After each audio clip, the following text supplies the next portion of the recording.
Hey you guys, we are live on Facebook and YouTube simultaneously tonight. It is Monday night. If you're jumping on live, welcome. If you're joining us on the rebroadcast, welcome as well.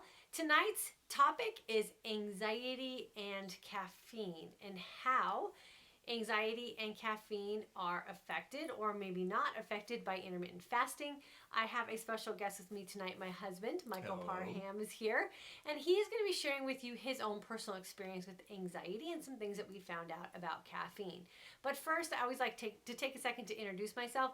My name is Diane Parham, and for the past 25 years, I have been helping women find nutritional plans and fitness programs to help them look and feel their best, and most importantly, live their most authentic life.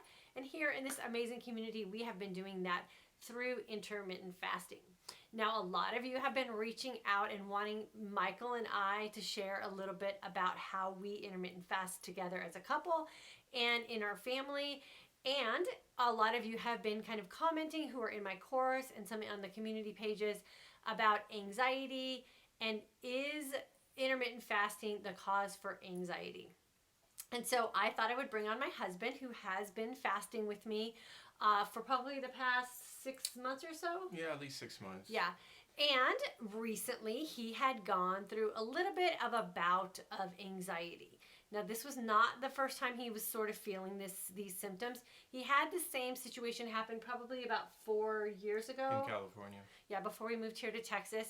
And so the situations were very similar. Back then he was not fasting. This time he was fasting. But what we have found through some trial and error, and he'll share with you guys in his little story, was that there was a common theme to it, and none of it really had to do with fasting. So Michael, go ahead and share maybe some of the symptoms that you were feeling first, and then we can kind of go about how we figured out what was going on with you. Well, I can tell you the thing I was feeling in California was I was getting some heart palpitations, which was kind of strange for me. I'd never really felt that before. And it wasn't a full-blown anxiety that I felt like 6 weeks ago.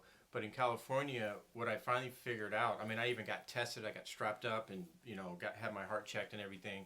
And they found that my heart was healthy. The doctor even said, "Oh, wow, you have a blue blocker heart." I'm like, "Well, what is that?" He goes, "Well, what kind of medication are you on?" I go, "I'm not on any medication." He goes, "Well, the kind of heartbeat that you have, so slow that, you must be either in really good condition or you're on medication." I said, "Well, I'm not on medication." And I'm sure he said for your age, right? Yeah. Well, 53 now. Then, it's about 49. And what I found out was using the pre-workout formulas, the way I was using them, I was doing some pretty intense workouts. And that's what was causing the heart palpitation. But I didn't really have the full-blown anxiety that I experienced about 6 weeks ago. Okay, so how did you determine that it was more like a stimulant reaction than it was true anxiety or like a true heart palpitation? What was it that you went through to kind of determine that it was something that you were ingesting? In California or here? In California. Well, in California, I just kind of started experimenting. I was like, well, where is this coming from? And I stopped using the pre-workout formula because I figured that could be a cause. And when I stopped using that, lo and behold, it was gone. And so, you want me to go into the experience here? Well, so then you were very cautious about taking any kind of pre-workout formula. We kind of went on a little bit of a bout of like doing no coffee and no caffeine and kind of let your body sort of just balance itself out. Right. When you were kind of feeling confident again, we started slowly introducing coffee, but I have since then been very cautious about any kind of pre-workouts or anything with any sort of extra stimulants in it. And so that's what I always advise women who are kind of jumping into intermittent fasting, or more specifically jumping into our course, is that take some time to give your body a break. Our bodies, and you have probably figured this out now, are very well equipped to carry us through an average workout.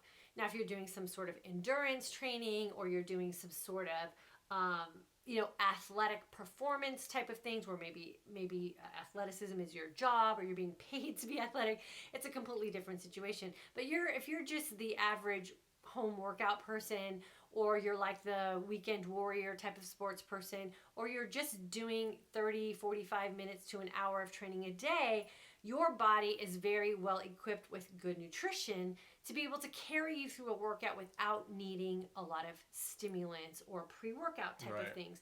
We often do that, we are guilty of it, because we want to get that edge, or we want to have the advantage, or we want to be able to push our body beyond what it's capable of doing naturally. And what we found out when Micah was going through that situation was it was pushing him beyond what his body was comfortable with. And he listened to the signs and the signal that his body was sending to him, and he went and got himself checked out, because anytime it's with your heart, you want to make sure that there's nothing wrong.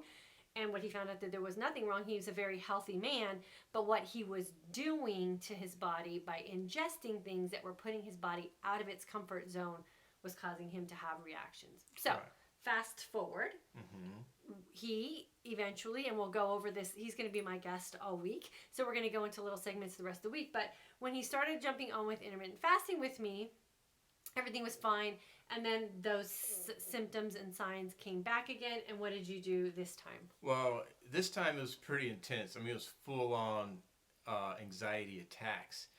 And the first one I had is, you're probably going to get a kick out of this. You're probably going to laugh. We were watching a movie. What was that movie? Women up from the train or something. Woman on a Train. Women on a Train. I mean, it was pretty intense, but I'm not the type of person that freaks out on movies. And I was kind of freaked out. I mean, I was sitting there. I wanted to run out of the room. I was having so much anxiety. My heart was beating fast. I'm like, that's when I knew.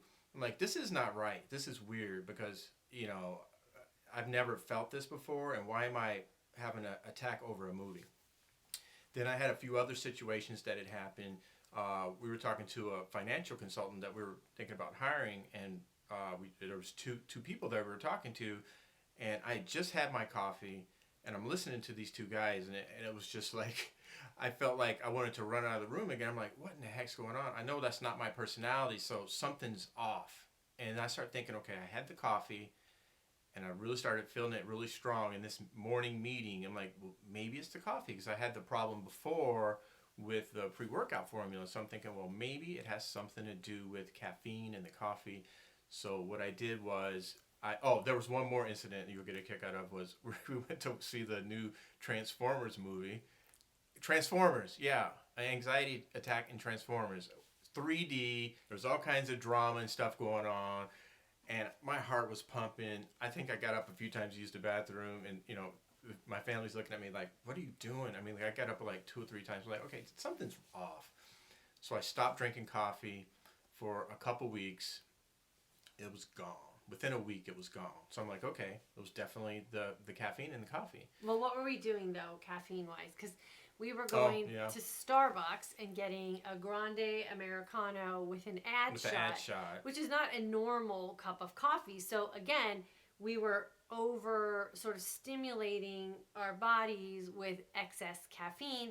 And if you don't work out caffeine, so there's a thing called caffeine adaptive. And so if you're caffeine adaptive, your body metabolizes the caffeine, you put it in your body metabolizes it, it puts it to use, and then you're fine. Like, you can have a cup of coffee and go to sleep or whatever.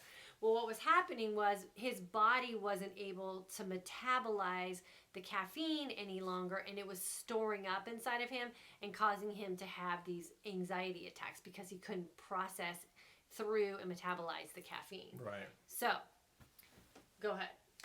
So after a couple weeks of not having coffee, like I said, within about a week, no more anxiety. I'm like, okay, so it was definitely that. Do I drink coffee now? Yes, but I'm taking a different approach, and I think Diane's going to get into the new coffee that we're using that has definitely made a difference. No more the quad shot Americanos, because that's just way too much coffee. And, and like Diane said, if you're not working it off, like we hadn't had the serious workouts like we used to have with having a new dog, and Diane broke her toe, and I had all kinds of stuff going on. So I wasn't really getting the chance to work off that caffeine. So I have really cut back on the caffeine. I still drink coffee, but I'm not having those issues anymore. Like I said, we're drinking a different coffee, and I'm not doing the quad shot. Right. And so, again, I go back and want to reiterate that for the average person, your body should be able to sustain a 45 to an hour minute class at the gym, or you should be able to sustain a 45 minute to hour workout session at the gym, or your home workout, or a bike ride. But we are a society of stimulants and quick fixes and pushing ourselves to get that extra advantage and that edge over, I don't know, our last workout or the next person or our neighbor, whoever it is that we're trying to get the edge over. And we're putting our bodies in these states of dependency, of needing a quick fix or an extra push to just get ourselves going, and our body stops learning or knowing how to do it on its own. And so we don't get that warm-up period. We don't get that gradual increase in heart rate. We go right in with the stimulant that we put in our body. We drink it, we wait 15 minutes, we feel that urge, we can barely stand still, and we go right into our workout. And so I think that's kind of what happened to us, is we were so pushing our bodies and depending on these things to make us feel like we could work harder, that we overdid it on our bodies, and our bodies stopped learning how to do it on its own. And so now we are, other than our 1 cup of coffee in the morning, stimulant free. We don't use pre-workout formulas. We don't use that extra little thing to get us going for our workouts anymore.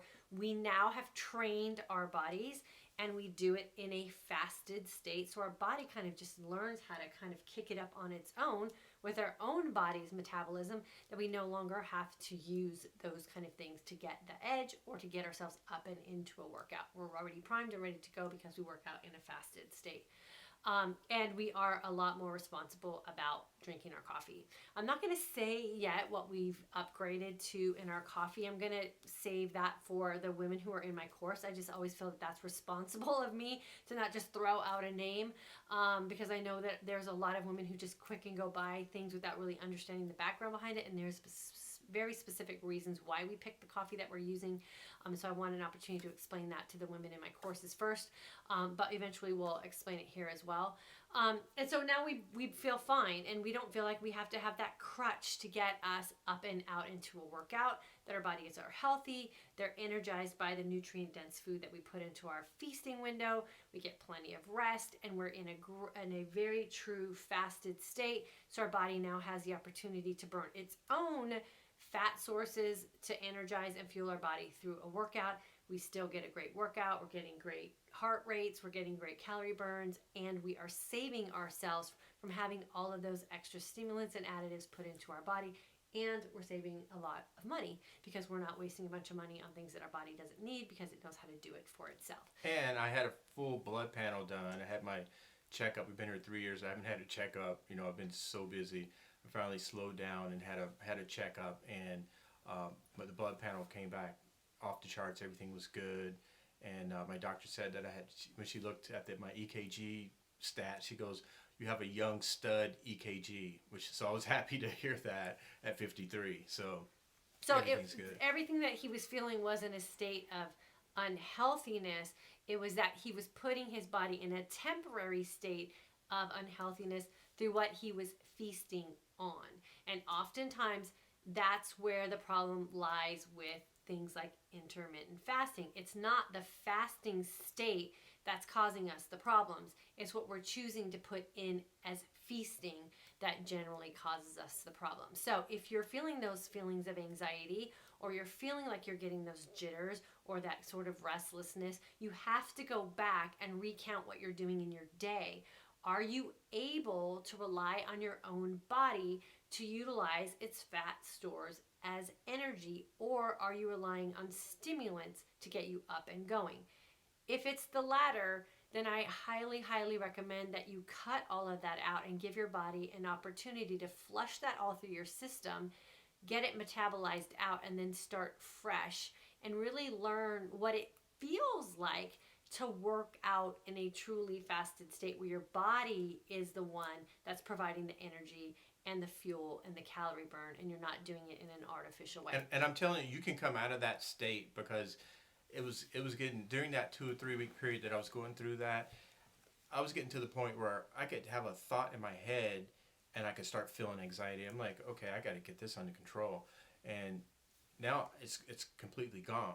So you can do it without taking medication And because I know a lot of people do eventually have to take medication for this. I mean, that I found this out since I started having those attacks, and you can make it through that situation without medication. Yeah, and from a wife's perspective, it was a scary time because I'm laying next to him in bed and he's got all these heart monitors on him and he's feeling like his heart's gonna bust out of his chest, and so it was scary for me. And when you're in your 50s, I'm sure a lot of you have friends who are suffering very serious things in their 50s, heart condition wise, and I know people are, having heart attacks in their 50s, and it was a scary time for us. And then for us to realize that we were kind of doing it to ourselves, and we had to just kind of slow down, and kind of relook at what we were doing. Was it worth it to get that extra push up in, or was it worth it to get that extra rep in? In hindsight, no, it wasn't. And it's not going to be in our foresight either. We're not going to result to those kind of things. We're going to be happy with what it is that we do in our workouts. We're very healthy people. Michael has proven that with all of the recent doctor visits that he's gone to. So he doesn't need to push it to that edge. And something I learned from reading up, I know you want to get to the questions, okay. But something I've learned in the process of this is that, kids are coming in the door. You can control this, you can control it, and you can have a heart attack or a stroke from having the anxiety attacks, because you're getting all these stress hormones in your blood, and you can definitely have a heart attack or a stroke.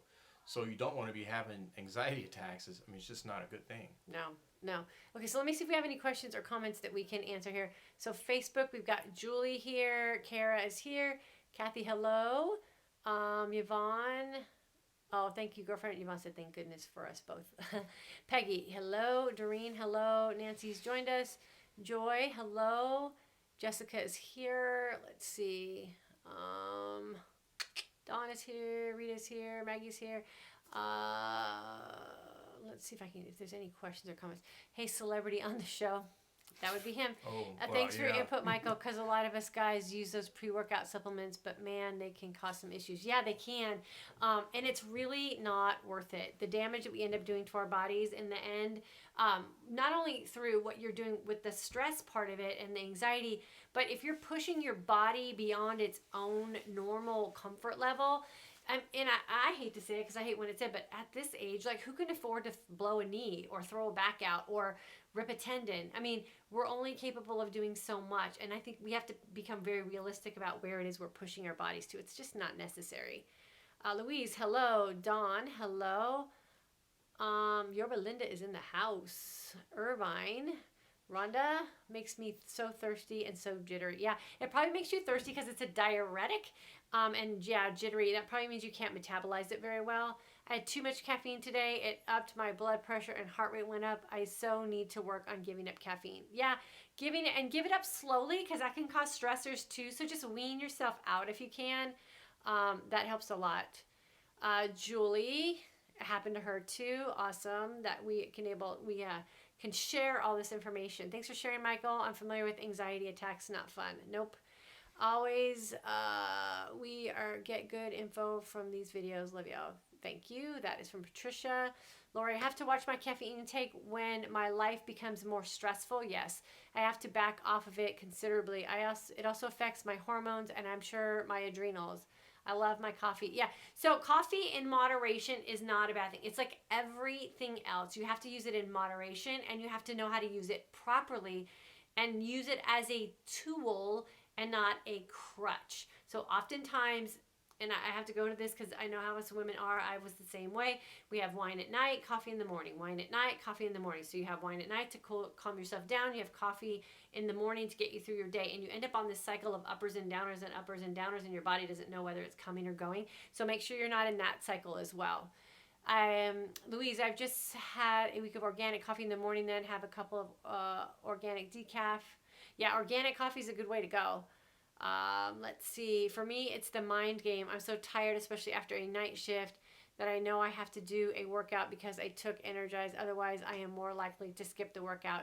It gives me momentum. Okay, so then, Jessica, you have to think, is it a psychological need or a physiological need? So if it's just a psychological need, then is there another psychological trigger that you can put in place so you don't have to put those stimulants in your body? Or is it, or can you do a workout at a different time in the day where you maybe can rest a little bit and then do your workout? So make sure that you're using it for the right reasons. Yvonne, can't wait to hear about the coffee. Thank goodness I'm in the alumni group. Yep, Yvonne, you get to know first. So that's awesome. Joanna's here. Deficiency in magnesium can cause panic attacks also. Well, he drinks Gucci water now, so he's not deficient in magnesium, so that could be part of his recovery too. Valerie, Brenda, Catherine from Nelson Bay, Australia. Well, welcome from Australia. It's early in the morning for you. Laurie, very inspiring. Thank you for the great info. My adrenals told me a few years ago to cut way down on the coffee. Yep, good for you for listening to your body.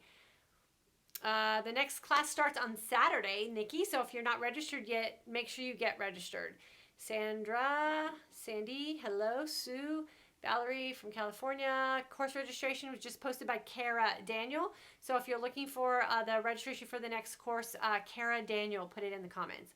Dawn, I have migraines and take Excedrin on occasion and it has caffeine, but I have no coffee since starting the program. So you still have caffeine, and I would honestly take a cup of coffee over an Excedrin. What the Excedrin is doing to your stomach, acids in your stomach is no bueno. So Dawn, I would defer to the coffee over Excedrin if you can. Kathy, oh, glad you're loving the course, Kathy. Julie, Irving, internet problems. Okay, cool, she's coming back. Let's see, any other questions? My husband has been under heavy chronic stress for several months, started fasting about 12 weeks ago with reduced calories 2 days per week and has experienced irregular heartbeat. It really worsened. Oops. It really worsened. I don't get to see the rest of that. Why don't you, Jody, finish your comment maybe on another line. It said it really worsened and I can't see the rest of it. Caffeine gives me heart palpitations. Yep, small. So Linda, you probably can't metabolize the caffeine. So you're probably not caffeine adaptive if you can't tolerate it like that. Let's see, 12th in Sydney, Australia in the moment, not too early. Okay, cool. Course registration is up. Did you say Gucci water? Yeah, I said Gucci water. What's what we call a really expensive, or I guess it's not really that expensive. It's this. It's our glass bottled mineral water. My husband used to tease me at first when I started drinking it, and he called it Gucci water. Now she's got me drinking it. And now he's drinking it more than I am. So you know that's how it works with husbands. They're always slow to jump in, and then they're all in. Okay, let's see. We got over here on YouTube.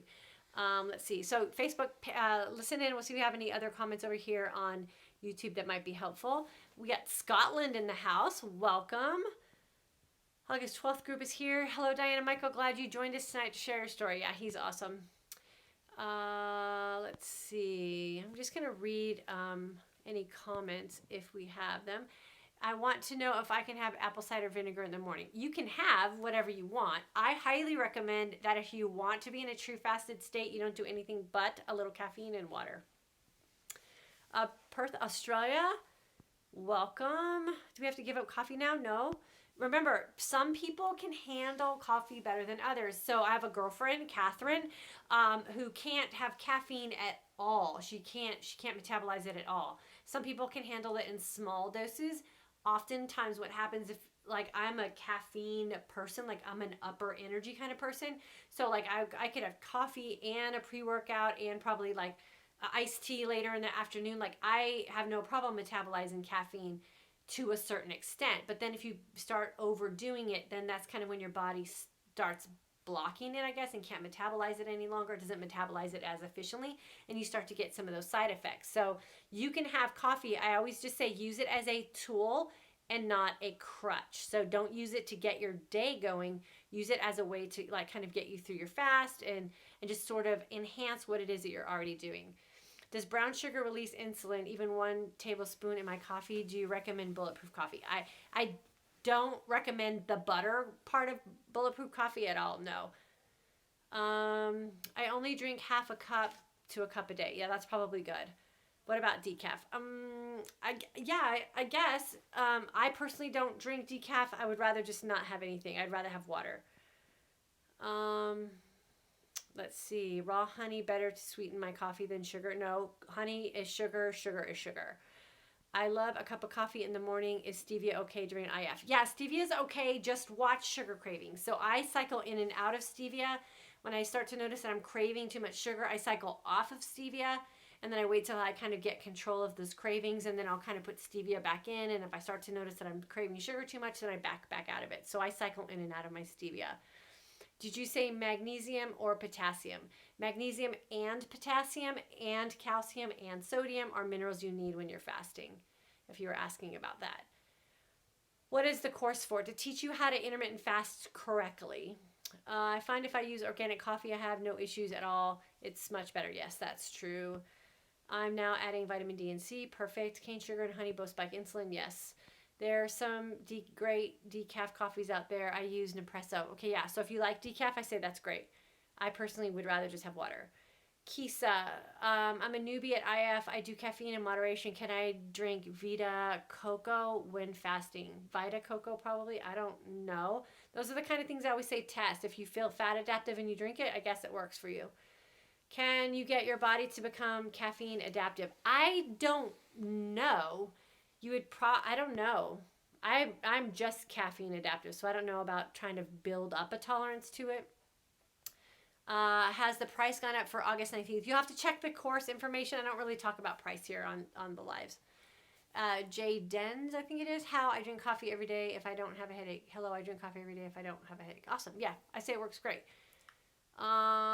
Is xylitol and urethral the same thing? I think so. I think it's a natural form of sweetener. What about amino acids? Amino acids in your fasted state, I highly recommend not doing it. It's Monday. Haven't heard from you. I am referring for 812 class. Sandra, we sent emails out, so check your spam emails, and then if you don't get anything, email me, dianeparhamfitness@gmail.com. So no pre-workout. Okay, so we're not saying no pre-workout. What we're saying is pay attention to the signs and the signals that your body is sending you. So for a long time, we used pre-workout formula.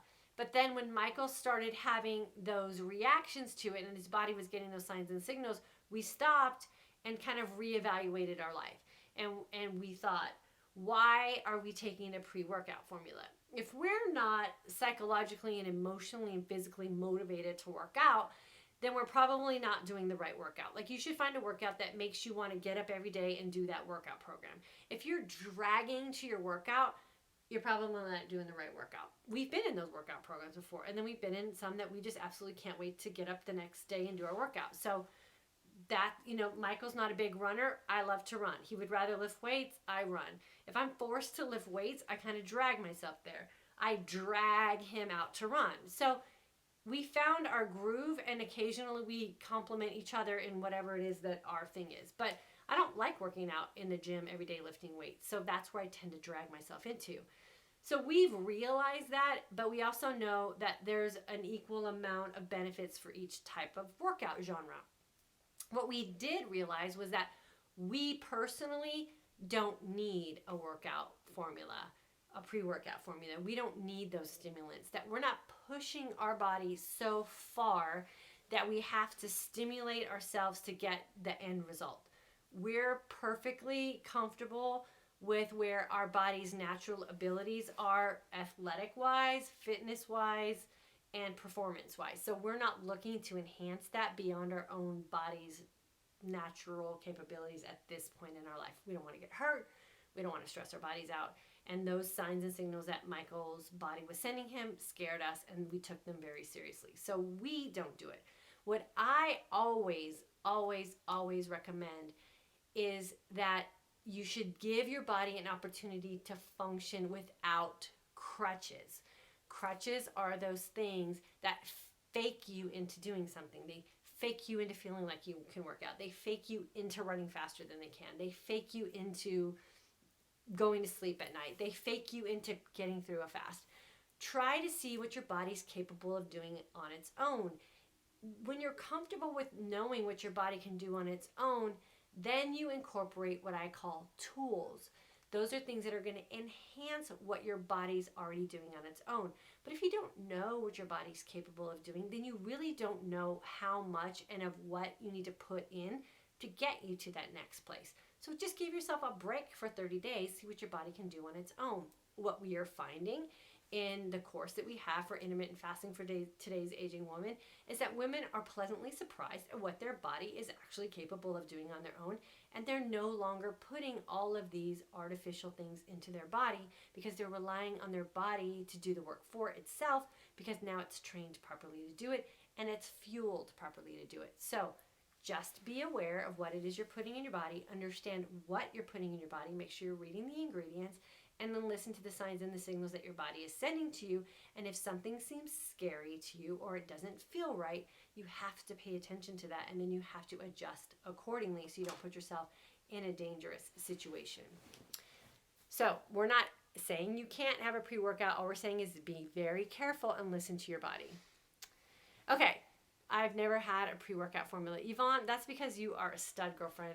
That girl has some amazing legs, and she's just amazing. So congratulations. I wish I could say the same thing for myself, but I have been that pre-workout junkie because I like that adrenaline rush. I'm a cardio girl. Like, I like to push my body to the the hardest level I can get at. But what I'm finding now is that now that I'm healthy and now that my body is trained to learn how to burn its own energy for fuel, I don't need those things, and I'm really enjoying my workouts just burning my own body's energy. So it's a great exercise to put your body through. You never know what you can do to get yourself, through a workout. It does work better. Wouldn't you say that it does work better if you're doing a very high intensity workout for a longer period of time? Mm-hmm. I mean, nowadays, if you're doing a 30-minute workout, you don't need a pre-workout. But if you're doing something, if you're training for a half marathon, or you're gonna burn that off. It's okay. I mean, you're not gonna feel any heart palpitations or anything like that. Your body's gonna use all that. No, but we were doing 30-minute workouts at home that ended up being like 20-something minutes. You don't need a pre-workout. Warm up in the cool down, and you don't need that to get through 20-something minutes of a HIIT workout. You just don't.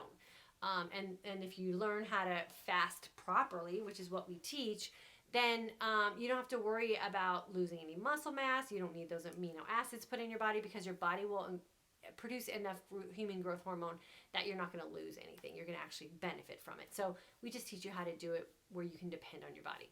So thank you to my guest, Michael, for joining us tonight and sharing a little bit of his story. He will be back tomorrow night, and he'll be back Wednesday, and he'll be with us again on Thursday. I cannot wait. So it is Spouse Week this week on my Facebook and YouTube Live. So bring your spouse and join us tomorrow night. We're going to be having another subject that involves our spouse. I don't remember what the title of it was, or I would say what it is, but he will be back, and we'll be sharing a little bit more of our journey together as husband and wife and a family with our intermittent fasting. So hope you'll join us tomorrow night, right back here, 9 p.m. Central Standard Time. And again, if you're catching this on the rebroadcast, please feel free to leave a message or a comment for me. I always go back and review them, and I will answer them if I can. See you guys tomorrow night. See ya.